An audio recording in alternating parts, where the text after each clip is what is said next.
महाराज जी की जटाएं अब तक 6 फुट से ज्यादा लंबी हो चुकी होती, लेकिन महाराज जी ने 2 बार जटाओं को उतरवाया है।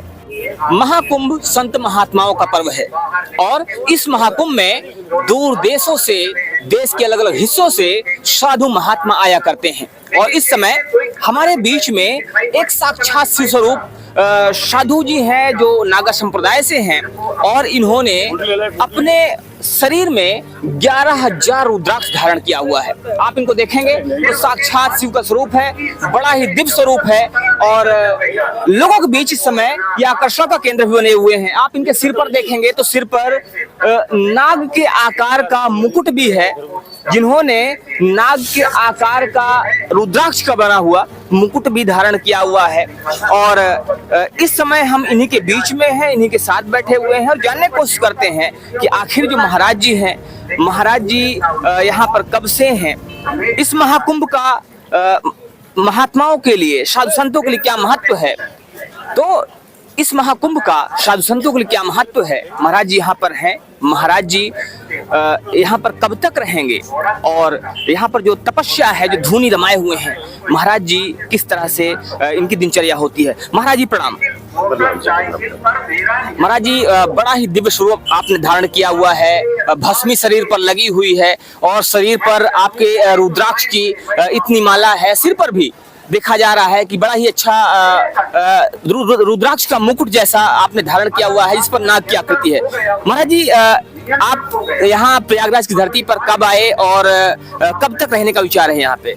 देखो, मैं दिगंबरा जयगिरी महाराज श्री तपोनिधि निरंजनी पंचायती अखाड़ा से हूँ और मैं हमारे निरंजनी अखाड़े की 4 तारीख को पेशवाई हुई थी। 4 तारीख को छौनी प्रवेश हुई। छौनी प्रवेश के साथ ही हमारे सारे नागा साधु डोली लगा के अपने ध्यान तपस्या में मग्न हो गए, बैठे हुए। और रहने की बात तो हमारे 3 मुख्य स्नान होते हैं नागा साधुओं के, जो इस प्रकार से है। 4 जनवरी को पहला स्नान होगा, 29 जनवरी को दूसरी शाही स्नान होगी और 3 फरवरी को तीसरा शाही स्नान होगा। उसके बाद हमारे सारे नागा साधु यहाँ से काशी के लिए पलायन कर जाएंगे, काशी चले जाएंगे, वाराणसी में भी 1.25 महीने कल्पवास होती है। यहाँ के कुंभ मेला पूर्ण होने के बाद वहाँ भी कुंभ मेले के जैसे ही कल्पवास करते हैं साधु संत, भजन जप तप आदि करते हैं। हरिओम। तो यहाँ से यहाँ जप तप करने के बाद वाराणसी के लिए प्रवास हो जाएगा और वहाँ पर शिवरात्रि मनाई जाएगी। महाराज जी जो स्वरूप है आपका, बिल्कुल आपने साक्षात शिव का स्वरूप धारण किया हुआ है, क्या वजह है इसके पीछे? देखो, हम दिगंबर नागा साधु बोलते हैं। दिगंबर शिव के ही स्वरूप, शिव का ही नाम है दिगंबर। और हम नागा सन्यासी शिव जी के गण स्वरूप होते हैं, गण होते हैं। तो शिव के गण है, गण में और शिव में कोई भिन्नता नहीं होती, उनका स्वरूप एक ही होता है।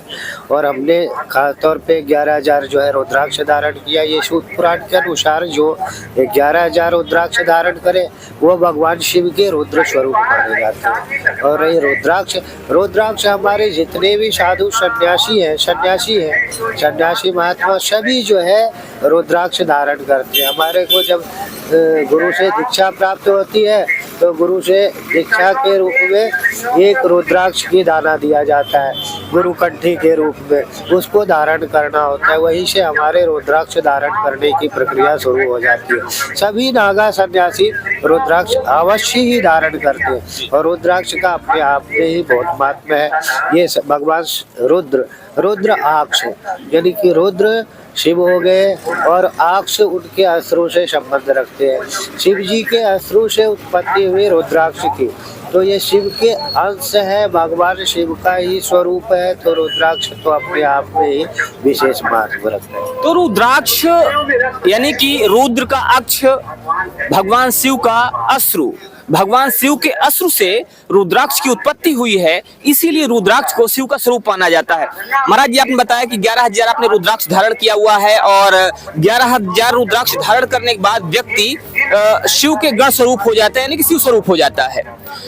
महाराज जी इसमें कौन कौन से रुद्राक्ष हैं, किस किस, जैसे कहा जाता है 1 मुखी 2 मुखी, तो कितने मुख्य रुद्राक्ष हैं इसमें? इसमें देखो 5 मुखी है, 6 मुखी है, 7 मुखी है, 9 मुखी है, 8 मुखी है और इस प्रकार से कई मुखी हैं इनमें। हरिओम। तो जो रुद्राक्ष महाराज जी ने धारण किया हुआ है उसमें एक मुखी रुद्राक्ष, 5 मुखी रुद्राक्ष भी है, 7 मुखी भी है, 9 मुखी भी है, अलग अलग तरह के रुद्राक्ष है। महाराज जी जैसा स्वरूप आपने बनाया हुआ है, चूंकि हम पहले भी इसकी बात कर चुके हैं, बड़ा ही आकर्षक लग रहा है। और आपने ये धूनी रमाई हुई और साथ में आपने पूरे शरीर में भस्म लगाया हुआ है, आपने वस्त्र नहीं धारण किया हुआ है, ठंडी काफी पड़ रही है।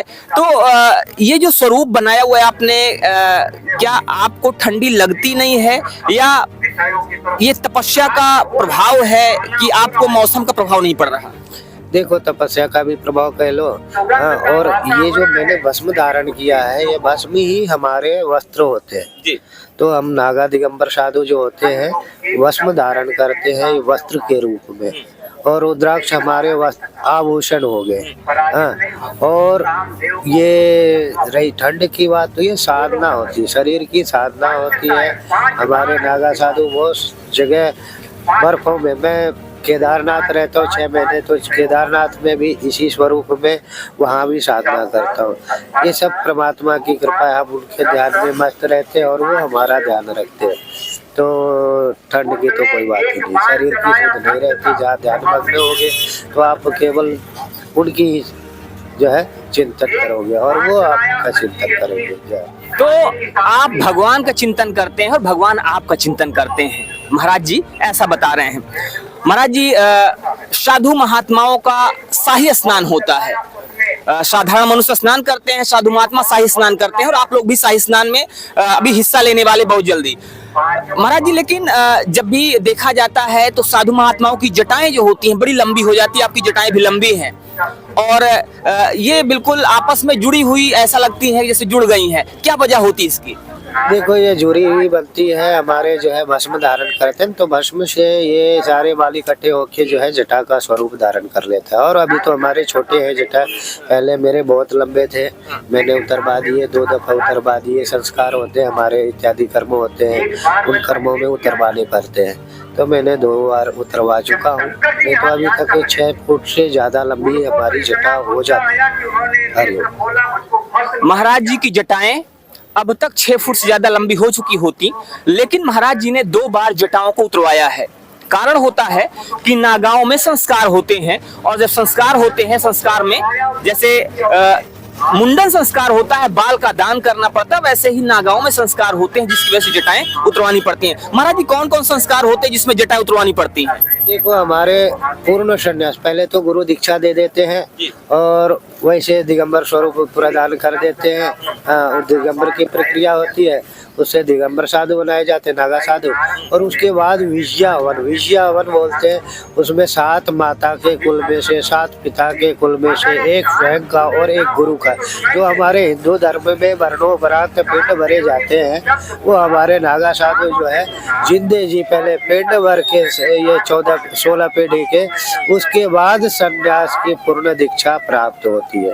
तो उस समय जो है दोबारा से छोटी कटती है और मुंडन करवाने पड़ते हैं, तो उसमें जटाएं उतरवानी पड़ती है। हरिओम। तो ये संस्कार होते हैं जब चोटी कटवानी पड़ती है और मुंडन करवाना पड़ता है। महाराज जी चूंकि आप शिव के उपासक हैं, और जो अघोरी होते हैं, जो अघोर विद्या में अघोर पंथ का पालन करते हैं, वो भी शिव के उपासक होते हैं, तो आप में और अघोर पंथ वालों में क्या फर्क होता है? देखो, आप जिसको अघोर कह रहे हो वो अघोर नहीं, घोर होते हैं, ठीक है जी। और उनमें हमें यही फर्क है कि वो तामसिक होते हैं, उनकी साधनाएं तामसिक साधना होती है, और तामसिक साधनाएं ऐसी है वो क्षणिक होते हैं, वो हमेशा जीवन भर के लिए नहीं रहते हैं। और सात्विक साधनाएं कभी क्षय नहीं होती, इनकी कभी क्षय नहीं होती है। हम जो अभी भजन तप आदि करते हैं, ये हमारे मरणोपरांत भी काम आते हैं, आगे भी कार्य करते हैं, मोक्ष की प्राप्ति करवाते हैं। तो इसलिए हम सात्विक साधना करते हैं, और सात्विक साधना का कभी क्षय नहीं होता है। हरिओम। तो आप सात्विक साधु हैं, और जो अघोर पंथ का पालन करते हैं, आपने कहा घोर होते हैं, वो तामसिक होते हैं। तो ये फर्क है उन साधुओं में जो अघोर पंथ का पालन करते हैं, और दूसरा जो सात्विक साधु हैं, जो अभी गोरी तो हुई, वो गोरी है, गोरी। अच्छा, आप अघोरी हैं आप अघोरी हैं, वो घोरी हैं। महाराज जी, अघोर के विषय में कहा जाता है कि जो अघोर पंथ का पालन करते हैं, जो अघोरी साधु होते हैं, वो जो भी चीजें होती हैं स्मशान में भी खाना खाते हैं। और वही बता दिए, उनकी तामसिक प्रक्रिया होती है, उसमें वो भक्षण करते हैं। अच्छा। वो भक्षण करते हैं और हम जो है अल्पाहारी होते हैं। जीवन को चलायमान रखने के लिए अल्पाहार ग्रहण करते हैं, सात्विक भोजन करते हैं, शुद्धता रखते हैं, स्नान ध्यान इत्यादि करते हैं, ब्रह्म मुहूर्त में उठ के स्नान ध्यान इत्यादि करते हैं। और उनका जो है भूत पैर में रात्रि 12 बजे के बाद ही कार्य शुरू होते हैं। तो ऐसे जो है उनके विपरीत मार्ग है। मार्ग विपरीत हो सकते हैं, लक्ष्य तो सबका एक ही होता है, परमात्मा का प्राप्ति। ऐसा है। तो मार्ग अलग अलग है, लेकिन लक्ष्य एक ही है, परमात्मा की प्राप्ति।